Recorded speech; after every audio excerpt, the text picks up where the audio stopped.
मोदी जी के नेतृत्व में इसको हिल जाएंगे। क्या वैज्ञानिक है क्या? न हिंदुस्तान जब 1947 को आजाद हुआ। हेलो दोस्तों, हम कुमार सोनू ऑफिशियल की तरफ से कुमार सोनू।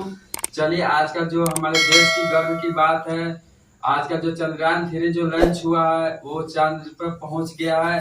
और जो यूट्यूब पर और इंस्टाग्राम पे जो चल रहा है न्यूज चैनल पे, उनके माध्यम से एक सर से मुलाकात कराते हैं, उनकी जानकारी आपको विशेष बताते हैं। सर नमस्ते भाई।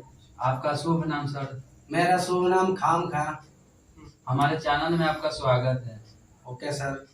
हमारे देश में चंद्रयान-3 जो है अभी जश्न की आजादी मना रहा है, उसके बारे में 2 शब्द आप कहिए। इसके बारे में मैं, जो भी दर्शक भाई नहीं जानता है कि चंद्रयान-3 बनाया कैसे गया, इससे मैं सबसे पहले शुरुआत करता हूँ। जो कि सबसे पहले चंद्रयान का नाम इसका अटल बिहारी वाजपेयी ने किया था, जो कि 1999 में। और इसका नाम चंद्रयान जो अभी, ये तो मोदी जी के रखा हुआ नाम है।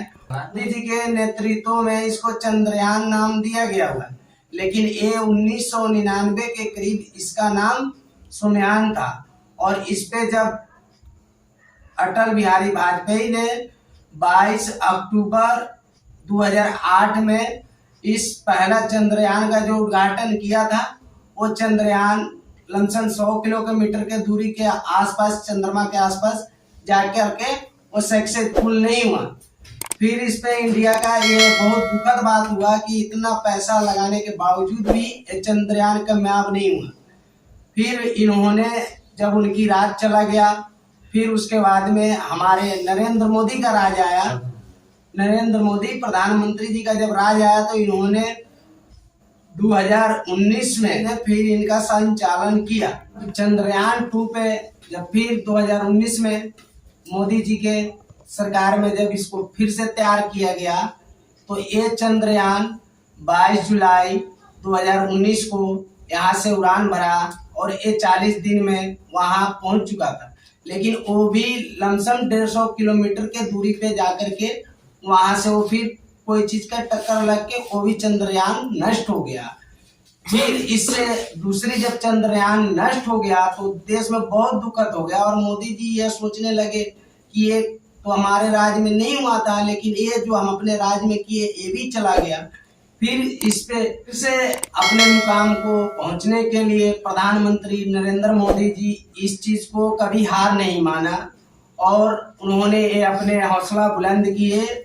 और फिर से इसमें 2023 में लमसम उसको, उस चंद्रयान को बनाने का खर्चा 615 करोड़ रुपए की लागत से उस चंद्रयान को तैयार किया गया। और इस चंद्रयान को जब तैयार कर दिए तो सब आदमी को इस बार पूरा परफेक्ट आशा था कि अगर एक बार जब फेल हो जाता है, दूसरी फेल हो जाता है, तीसरा में तो कामयाब हो जाता, कामयाब होना ही था। और इससे पूरे भारत को पता था कि इस बार जो भी है चंद्रयान वो जाके चंद्रमा पर सक्सेस हो जाएगा और वहां से कुछ आदमी को जानकारियां मिलेगा। वहाँ पे तिरंगा भी फहरा हुआ है। उस चंद्रयान के अंदर ये चीज है कि जो वो तिरंगा लेकर के यहाँ से उसमें भेजा गया था, इसलिए वहां पे तिरंगा आज के डेट में जो भी न्यूज चैनल के माध्यम से दिखाया जा रहा है वो दिख रहा है। वहां पे चंद्रयान गया हुआ है और उस चंद्रयान की बताया जा रहा है कि सिर्फ वो 14 दिन तक ही रहेगा। ऐसा क्यों? ऐसा इसलिए है कि वो रोबोट का सिस्टम उसमें लगा हुआ है। रोबोट का सिस्टम लगा हुआ है। रोबोट का सिस्टम लगा हुआ है। अब हमारे देश के सब बोला है कि हम वहाँ पे घर जाके बना सकते हैं, हम वहाँ पे रह सकते हैं। ये जो भी व्यक्ति अभी फिलहाल जो घर बना के सोच रहे हैं, उस कार्य के लिए मोदी जी जारी कर रखे हैं और ये 2025 तक इसको संपूर्ण कर दिया जाएगा। हम लोग को भी घर बनाना पड़ेगा।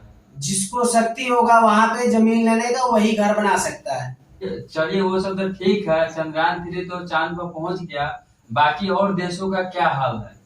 बाकी और देशों का ये सोच रहे हैं कि हमारे देश का प्रधानमंत्री नरेंद्र मोदी जी का कृपा है कि जो हमारे देश को आज सारे देशों ने बधाइयां दे रहा है कि ये चंद्रयान-3 सबसे भारत का पहला जो कि वहां पे जाकर के चंद्रमा पर सक्सेसफुल हुआ और अपना इतिहास को रचा, जो कि इनसे और देशों पर ये फर्क पड़ रहा है कि भाई सबसे आज के देश में और सबसे तगड़ा और पूरे वर्ल्ड में सबसे तगड़ा देश अभी नंबर 1 पे 2024 आते आते ये इंडिया ही पाया जाएगा। जो कि आदमी ये सोच रहा है कि मोदी जी गलत जो बताता है वो बेवकूफ है, और इन लोगों को हम ये बता दें कि जब तक अगर सूरज चांद रहेगा हमारे देश में मोदी जी का नाम रहेगा। हम अपने दर्शकों से इतना निवेदन करता हूं कि कभी भी कोई चीज गलत बोलने से पहले सोच लो कि हमारे देश में क्या होने वाला है और क्या कर रहे हैं मोदी जी। हिंदुस्तान में आज भी लोग इनको पूरे वर्ल्ड का प्रधानमंत्री हो या राष्ट्रपति हो इनको सैल्यूट करता है और अपना ये पूरे वर्ल्ड में नाम दर्ज करा चुके हैं, जो कि देश का ये सबसे पहला प्रधानमंत्री है जो कि अपना इतिहास बनाया हुआ है। आज तक कोई हमारे न्यूज चैनल के माध्यम से अगर भाई जो भी भाई देख रहा है उनको अगर हमें पूछना पड़े, अगर मेरे सवाल करना है तो मेरे मोबाइल नंबर है 9958775920 पर कॉल करें और उनको हम पूरा जानकारी देंगे। जय हिंद, जय भारत। चलिए, आपको चंद्रयान 3 के बताने के लिए बहुत बहुत धन्यवाद। और सबसे मुलाकात करवाता है आपको, इसके बारे में कुछ और जानकारी हम जुटाने का प्रयास करते हैं। नमस्ते सर, हमारे चैनल में आपका स्वागत है। नमस्ते नमस्ते। पहले अपना शुभ नाम बताइए सर। सर मेरा नाम श्याम कुमार हुआ और प्यार से लोग हमें प्यारे भी कहते हैं। प्यारे नाम। हाँ जी बिल्कुल। जो अभी चांद पे पहुंचा हो उसके बारे में आपकी क्या जानकारी दे रहे हैं? भैया हम तो जानकारी जब बताएंगे ना तो आपके चैनल के माध्यम से जो लोग देख रहे हैं ना हिल जाएंगे, समझे? ऐसे क्या जानकारी दीजिएगा सर? अरे बहुत सारी जानकारी देंगे हम आपको पता भी नहीं होगा उतना हम खुद जानकारी दे देंगे। आप पूछिए क्या पूछना चाहते हैं। क्या वैज्ञानिक है क्या? नहीं वैज्ञानिक नहीं है, पर इंडिया के हिंदुस्तान के रहने वाले एक वासी है और हमारे देश में जश्न की आजादी चल रही है। चंद्रयान के बारे में ये बताना चाहेंगे कि हमारा देश हिंदुस्तान जब 1947 को आजाद हुआ उससे पहले अंग्रेजों का गुलाम था। उसके बाद जब धीरे धीरे हमारा देश विकसित हुआ तो धीरे धीरे लोग ये भी नहीं सोच पा रहे थे कि इंडिया इतना ऊपर भी जा सकता है। और आज के इतिहास में सारे देश वाहवाही कर रहे हैं। ये इसलिए क्योंकि प्रधानमंत्री नरेंद्र मोदी जी के नेतृत्व में ये चंद्रयान 3 हमारे चांद पे पहुंच गया और वहां पे जाके हिंदुस्तान का झंडा लहरा दिया उन्होंने। और वो जब वहां पहुंच गया है तो इंडिया में जश्न की आजादी ही आजादी चल रही है। दूसरे देश का क्या हाल है अभी इस टाइम? अब दूसरे देश तो हमें सपोर्ट ही कर रहे हैं लेकिन भीतर ही भीतर दुखी हो रहे हैं क्योंकि उन लोगों ने भी बहुत सारे वहां पे रोबोट हो चाहे मशीन के द्वारा चांद पे भेजने की कोशिश की थी लेकिन फेल हो गया। हमारे देश भी 1-2 बार फेल हुए लेकिन इस बार पहुंच गए वहां जाने के बाद। और ये वहां पहुंचने के बाद भारत, मैं ये बताना चाहूंगा क्योंकि रेलवे यूपीएससी जो भी छात्र एग्जाम की तैयारी करते हैं उसमें ये जीके जरूर आएगा कि चांद के ऊपर चंद्रयान 3 जब गया तो कौन सा ऐसा देश है जो पहली बार दक्षिणी दिशा में गया, तो वो है हमारा हिंदुस्तान। दक्षिणी दिशा बहुत ज्यादा चांद के ऊपर जो है ना सतह वहां की है, उस पे ऊपर खावर वाली जमीन है और वहां पे हिंदुस्तान ने अपना चंद्रयान 3 भेज दिया।